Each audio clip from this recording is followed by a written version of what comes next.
Hi, welcome to Real Estate Solutions. I'm Tom Perry with Realty Executives Brio. I'm going to be bringing you tips, ideas, and strategies that you can use to build your real estate business and gain confidence throughout the year. How many times have you heard this one? I want to buy a home and then sell mine. This makes absolutely no sense, hopefully to you as a real estate agent, but as sellers and buyers, sometimes they don't put it all together. So what we're going to do is look at some options and potential outcomes that you can use with your clients. Now keep in mind, real estate agents should know all this information.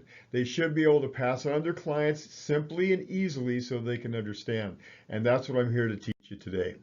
So I want to buy a home and then sell mine. Again, that is just completely backwards. What we need to do is sell my home and then buy another one. I'm going to give you all the reasons and all the strategies why this is true, just in case you're having your doubts, so you can pass it on to your clients. So let's look at all the questions, the processes, the follow-ups to ensure that you're giving your clients the best care and the best advice when they come up with this situation. So what is their goal? First thing we have to do is set a strategy and set an ideal. Now our ideal I teach is called first contact. First contact is quite simple. Ask, listen, ask, listen, ask, listen, ask, listen, ask, listen. Take notes, offer a vague solution, and then set that appointment. So know why they're moving. Are they moving because their house is too small, too big, the wrong school district, the wrong area, job transfer? What is it? What's causing them to make this move? It's really important you know where they're going to go and when must they be moved.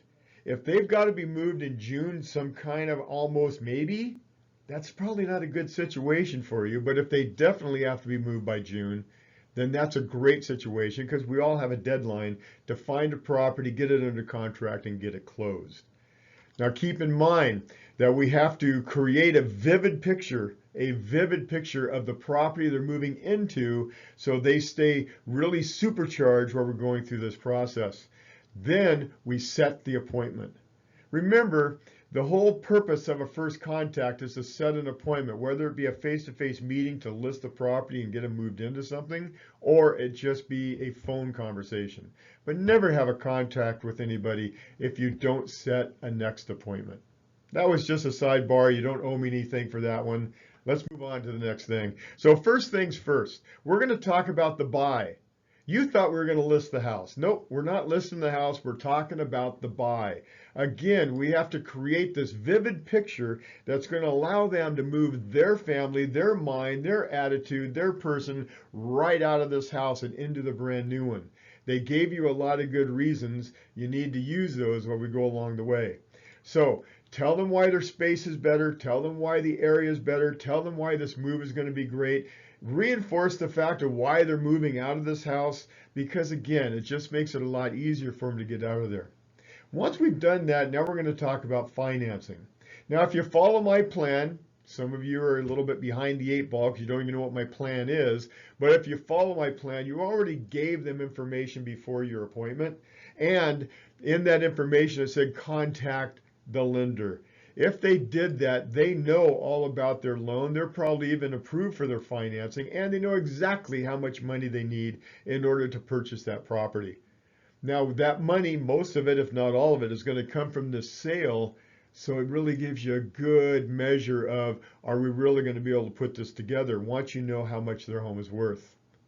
So moving on to second things. That second thing you thought was the first thing, we're going to talk about getting their home sold now. This is where we find out more about their property. Go ahead and tour around the property, look for its saleability points and what issues you're going to run into.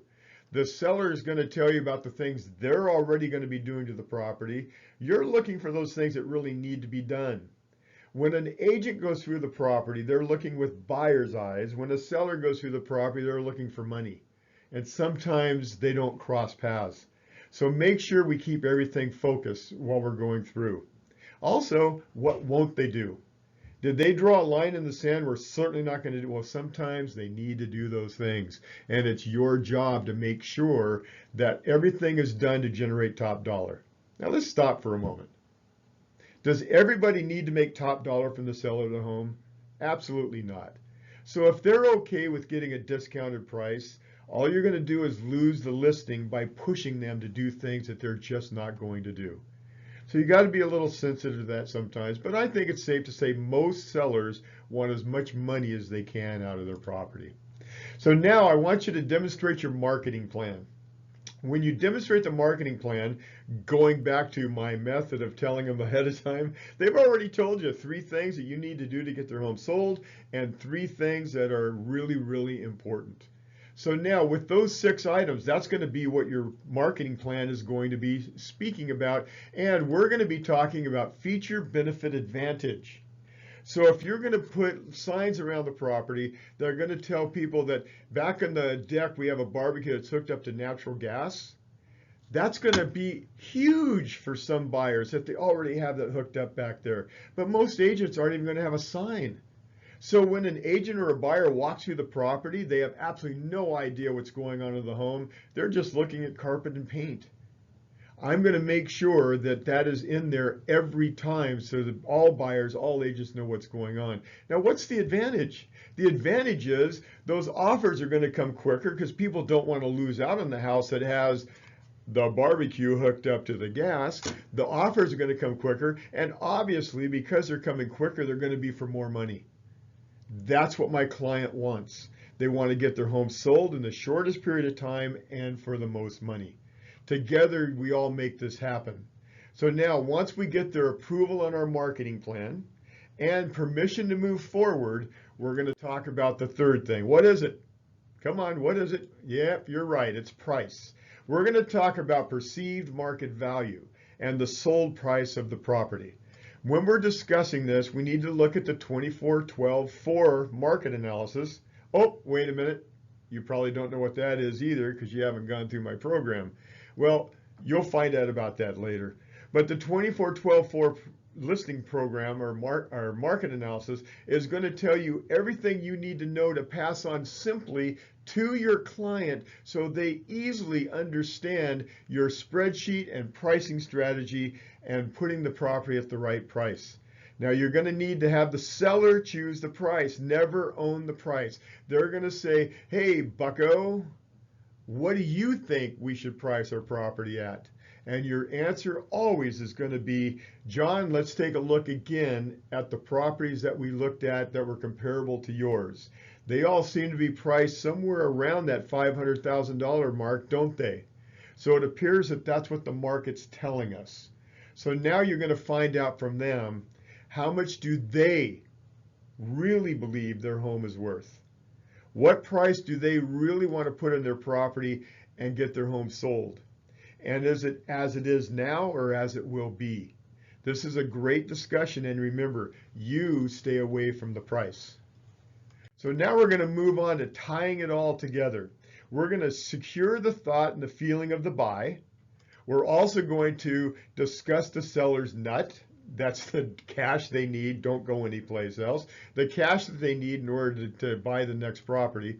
And then we're going to compute the net proceeds for them to show them that they have the money to move on to the next house. If we can get them convinced that they have already moved into that new house because they got the money from this one, from the efforts they put in, they generated top dollar, they had the money to close, they moved into their next house, it makes it so much easier for everybody. So make sure you always get back to that emotion. Now, the seller's approval on the listing agreement is almost the final step. So we're going to get final decisions on the preparation and on the timelines and expectations. The expectations of the seller and of you. Remember, this is a team effort. We're going to put everything together to get top dollar on the property. And then we're going to get it signed. Once we have it signed, we're done and we're moving down the path. Now, there are some other issues that may come up while you're explaining selling the property and buying another one. If you were to buy the property first, you become a high-risk buyer. That high-risk buyer means that there is a lot of risk on the seller of the property that they're buying. And so you'll probably have to pay more for that property because of the risk. It's always more for risk. When people do an investment, they get more return, possible return, for the investment because of the risk. And it's the same thing when you make this offer. Also, when you're making this offer, you're going to have a short window in order to get your property sold. Sometimes that's a little uncomfortable. The seller may only give you 20 days or 30 days to sell the property, and you might think that you need more than that. I don't want you stressed. You don't want your client stressed. So make sure you discuss these things with them, and you might be able to convince them to go the other way. Now, the other thing is the seller may have control of your listing price. Now, I don't want you getting confused. You're making an offer on a piece of property saying, I have to sell my home first. That seller doesn't want to take his property off the market and have you overprice your property. So they may write into the contract, yeah, we'll accept your contingency, but we need to agree on your list price. I would do that. I would, and I do. And people generally accept it because nobody overprices if they really want the home anyhow. So now you become a must-sell seller. And when you're a must-sell seller, what that means is you've got a short period of time in order to find somebody to get pending on your property, and that may end up, because of the short time, that you have to take a lower offer on your property. Now again, nobody wants to force anybody into that.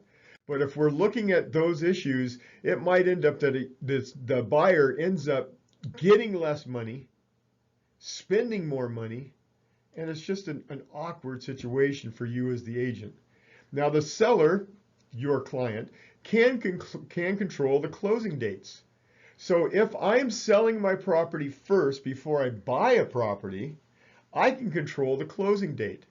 Watch this. I can actually put down in the contract that I request 30 days from the date I give notice to the buyer that's buying my house that I'm entered into a purchase contract and I have satisfied all conditions except financing. And I want 30 days from then, and in any case, no longer than 90. Because right now there is less income on the market, sellers have a lot of control. And as the market expands a little bit more, we get more inventory, the sellers get less control. But right now it's a pretty sweet situation for your seller. Now, does the seller have options for shelter beyond that 90 days? If you have short-term housing, if they have friends they can move in with a short period of time, they have a fifth wheel they can live in for a short period of time. 90 days should be plenty of time, or 60 days, to find a piece of property. But if they can't, just make sure they have an option. Now, I want to thank you very much for coming in and listening to all this. And I've included in the last slide that you're looking at, I've included a piece of paper or a document, or I screwed this one up, but it's all good up until this point, that I need to sell my house if first you become a high-risk buyer, and it goes through all the reasons. You can print this up and take it with you on your appointment so that your clients understand the process. So again, thank you so much. It's just been a blast talking to you, and I hope this helps. It's Tom Perry, Realty Executives. This is Real Estate Solutions.